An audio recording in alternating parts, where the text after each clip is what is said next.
제7화 1938년 리처드가 세례받는 날이 되었다. 이웃 마을에서 예배가 열릴 예정이라 리처드는 기차역을 향해 출발했다.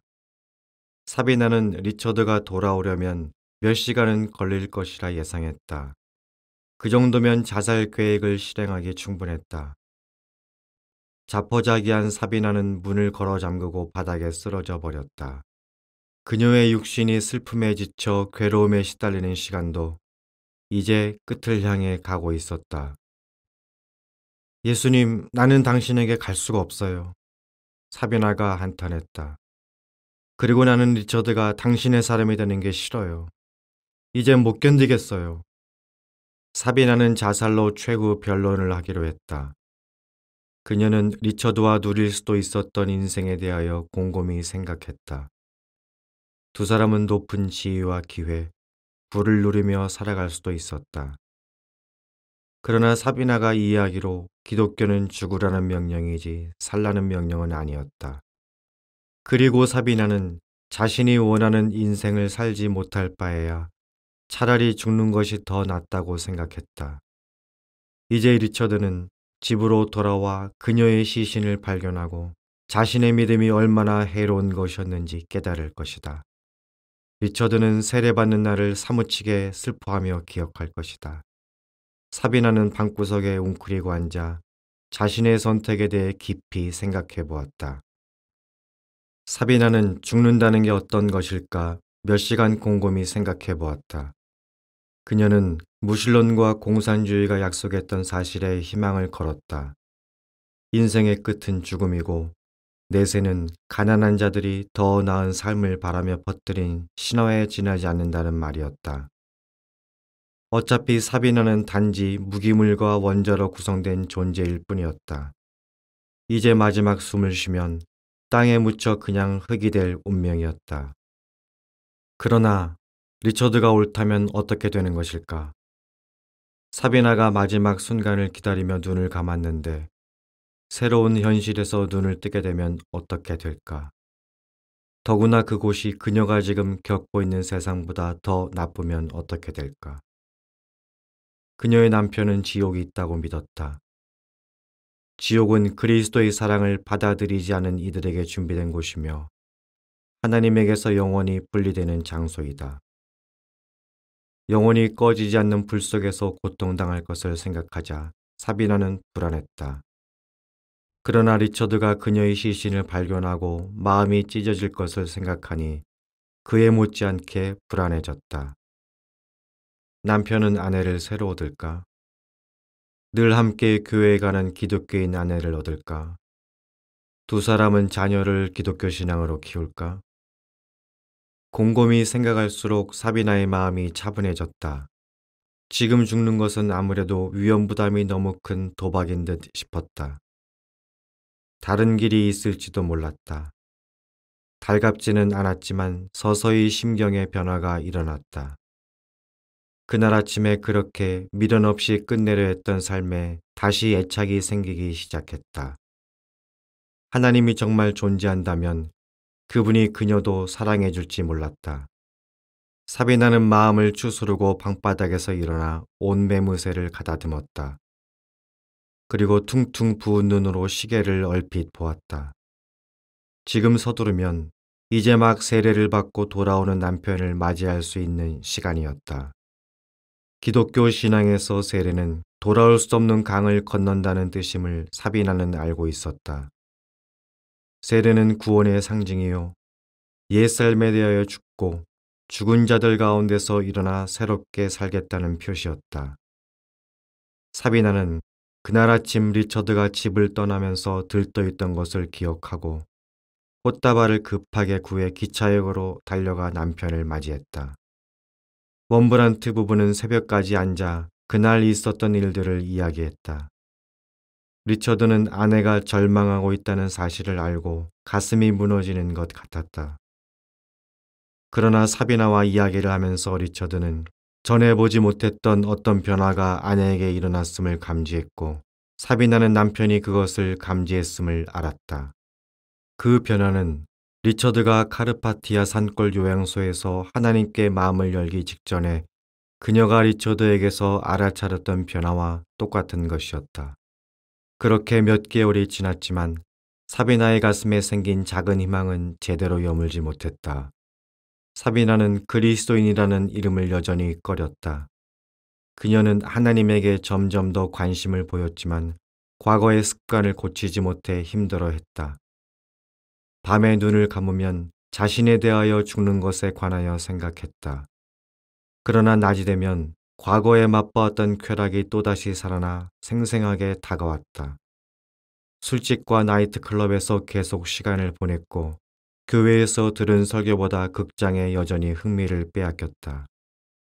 인생 초반기에 계속 구속을 당하며 살아온 사비나는 꿈에 그리던 미래를 쉽사리 포기하고 싶지가 않았다. 젊고 아름다운 그녀는 리처드가 병에 걸리는 바람에 잃어버린 시간을 여전히 보상받고 싶어 했다.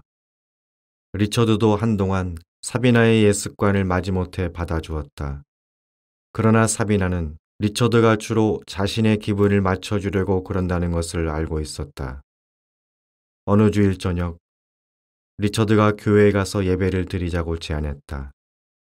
실망한 사비나는 갑자기 눈물을 터뜨리며 교회에 가는 대신 영화를 보러 가자고 했다. 좋아요, 리처드가 말했다. 갑시다. 당신을 사랑하니까. 두 사람은 마음에 드는 영화를 찾아 극장을 돌아다녔다. 그런데 그날따라 이상하게 리처드는 가장 저속하고 퇴폐적인 영화를 골라 표를 샀다. 사비나는 매우 놀랐다. 리처드의 믿음이 일시적인 변덕이었는지도 모른다고 그녀는 생각했다. 영화가 끝난 뒤 두 사람은 근처 카페로 걸어가 디저트를 먹었다. 케이크를 한 입 먹은 사비나는 남편의 입에서 나온 말을 도저히 믿을 수가 없었다. 이제 당신은 집에 가서 자요. 리처드가 말했다. 나는 아가씨를 하나 구해서 호텔에 갈 테니까. 사비나가 고개를 획 쳐들었다. 눈에서 불이 났다. 지금 뭐라고 했어요? 그러자 리처드가 자신을 쏘아보는 아내를 쏘아보며 말했다. 아주 간단해요. 당신은 집에 가요. 나는 아가씨를 하나 구해서 호텔에 갈 거니까. 그걸 말이라고 해요? 사비나가 발끈하며 포크를 탁자에 집어던졌다. 그러자 리처드가 말했다.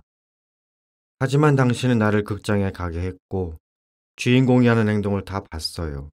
그런데 나는 주인공하고 똑같이 하면 안 돼요? 사비나가 못마땅한 표정을 지었지만 리처드는 멈추지 않았다. 우리가 내일도 모레도 이런 영화를 보러 극장에 오면 리처드가 말끝을 흐렸다. 사비나는 리처드가 무슨 말을 하고자 하는지 알아차렸다. 영화에 나오는 남자들하고 똑같이 하면 안 되냐는 것이었다. 모든 남자는 자기가 본대로 돼요. 리처드가 말했다. 내가 좋은 남편이 되기를 바란다면 가끔 같이 교회에 가야 돼요. 리처드는 자신의 주장이 옳다는 점을 증명해 보였다. 사비나는 리처드가 좋은 남편이 되어주기를 진심으로 원했다. 심지어 그녀는 자신도 더 좋은 아내가 될 수 있다는 것을 알게 되었다. 리처드는 회심하기 전 결혼 서약을 어기고 바람을 피운 것이 한두 번이 아니었다. 그러나 하나님께 충성하며 새 삶을 살기 시작하자 사비나에게도 자연스럽게 충실하게 된 것이다. 리처드는 다른 여자들과 다시 잠자리를 하지 않았다. 그러나 사비나는 자신도 리처드처럼 이기적인 삶에 대한 애착심을 깰 수 있을까 의심스러웠다. 경험하고 싶은 세상이 아직 많이 남아있기 때문이었다. 어느 주일 오후, 사비나가 나이트클럽에 가자고 졸랐다. 리처드는 평소대로 교회에 가는 대신 사비나가 하자는 대로 했다. 두 사람이 나이트클럽에 들어가 주변을 둘러보는데 뽀얀 담배 연기가 자욱했다. 혼잡한 홀에서는 사람들이 브랜디와 보드카를 진탕 마셔대며 음탕한 대화를 거침없이 주고받고 있었고 연인들은 노골적으로 애정을 표현하고 있었다. 리처드는 사비나를 따라 땀에 젖은 사람들 사이를 미로처럼 뚫고 지나갔다. 만취한 남자가 사비나의 구두에 술을 흘렸다. 사비나는 피하느라 뒷걸음치다가 다른 연인들과 부딪혔다. 친구들이 앉아있는 작은 탁자로 리처드가 사비나를 데려갔다. 친구들이 웃고 떠드는 동안 사비나는 홀짝홀짝 잔을 비웠다. 그러나 대화가 흥미롭게 들리지 않았다. 사비나는 자신이 그 파티를 기대했던 만큼 재미있게 즐기고 있지 않다는 것을 문득 깨달았다. 사실 그녀는 하나도 즐겁지 않았다. 우리 가요. 가도 되죠? 사비나가 리처드의 귀에 대고 소리쳤다. 왜요? 방금 왔는데. 리처드가 대답하며 그렇게 빨리 자리를 뜨는 것도 예의가 아니라고 잘라 말했다. 즐길 밤은 아직 많이 남아 있었다. 자정쯤 사비나가 나가자고 또 말했지만 리처드는 다시 거절했다.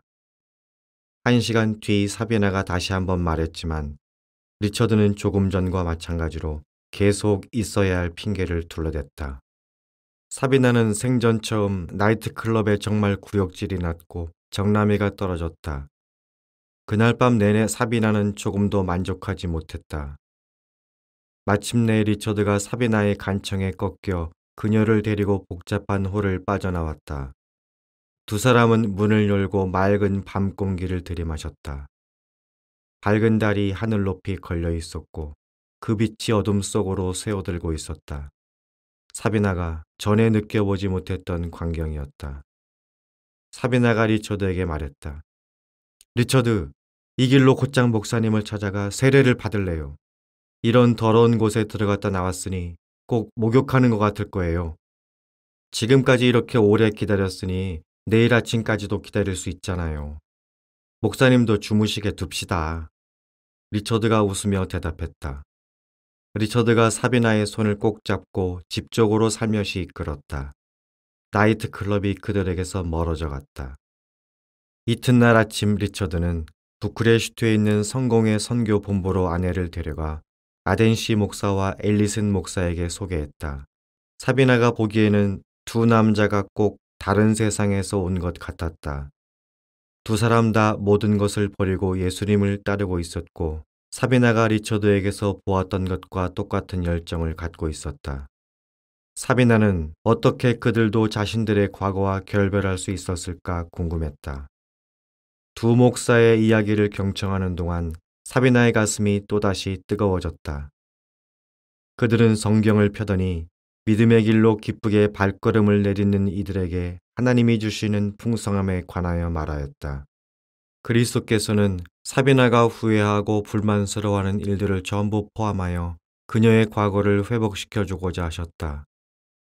두 목사가 이야기할 때 공허한 삶이 진리로 가득 채워지는 것을 느꼈다. 예수님을 친밀하게 알면 해결되지 않은 내면의 불안감이 해소된다고 그들은 설명했다.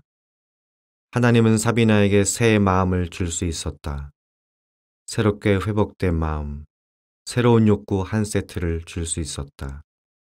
자신을 변화시키고 해방시켜 줄 수 있는 그리스도를 믿고 싶었다. 사비나는 완벽하고 확실하게 자신을 사랑해 줄 유일한 분을 마침내 신뢰하고 싶었다. 전에는 복음이 사비나의 정서에 자주 거슬렸었다. 사비나는 그 음란함을 확실히 볼 수 있었다. 그것은 공허했다. 죄는 사비나를 유혹하는 힘을 잃어가고 있었다. 죄는 더 이상 그녀를 소유하지 못했다. 그녀는 단 한 번의 영원히 예수 그리스도께 자신을 바칠 준비가 되어 있었다. 사비나는 의미 없는 탐닉에 더 이상 빠지지 않았다. 술 취하는 밤도 더 이상 없었다. 자살할 생각도 더 이상 하지 않았다. 그 다음 날 사비나는 그리스도를 자신의 구세주로 고백하고 세례를 받았다. 사비나는 믿음을 갖게 된 사연에 관하여 가능한 모든 사람에게 말했다. 그녀는 마침내 삶과 죽음이라는 것을 이해하게 되었다. 과거와 깨끗이 결별하는 것이 다음 과제였다. 사비나는 과거의 삶과 인연을 끊고 다시는 그 길로 들어서지 않았다. 리처드는 그리스도를 따르는 삶이 희생을 요하고 위험하기도 할 것이라고 설명했다. 그러나 사비나는 위험을 각오했다. 부쿠레슈티에서 일하던 사비나는 가장 친한 유대인 친구 한 명을 따로 만나 복음을 전했다. 사비나는 자신의 마음에 일어난 변화에 관하여 서둘러 설명하며 눈을 반짝거렸다. 그러나 사비나가 이야기할수록 친구는 더 듣지 않았다. 그 친구는 뒷걸음치며 고개를 가로저었다. 너 너무 변했어. 말이 전혀 통하지 않잖아. 그녀는 울음을 터뜨렸다. 그 말이 가슴에 사무쳤지만 사비나는 친구가 반대하는 이유를 이해할 수 있었다. 사비나도 한때는 똑같은 입장이었고 유대교의 무리한 규칙들과 생명을 주는 십자가의 현실 사이에서 갈피를 못 잡은 적이 있었기 때문이다. 그러나 사비나가 자신의 믿음에 관하여 말하는 것을 누구도 말릴 수가 없었다. 그녀는 주일마다 리처드와 교회에 가서 비슷한 체험을 한 사람들과 친구가 되어 유쾌하게 지냈다. 목사님들의 설교가 사비나를 어루만졌고 그녀가 익숙하게 느끼던 불안감을 가라앉혀 주었다. 리처드도 믿음 안에서 성장하고 있었다. 리처드와 그리스도의 관계가 더 깊고 활발해졌다. 사비나는 리처드의 열정에 감탄하며 그 열정이 남편과 자신을 어디로 데려갈까 궁금해했다. 어느 날 리처드가 열정에 사로잡혀 상기된 얼굴로 퇴근했다. 사비나는 그렇게 흥분한 이유를 리처드에게 물었지만 그의 대답을 감당할 만한 준비는 되어 있지 않았다. 목사가 되고 싶다고 리처드가 대답했기 때문이다.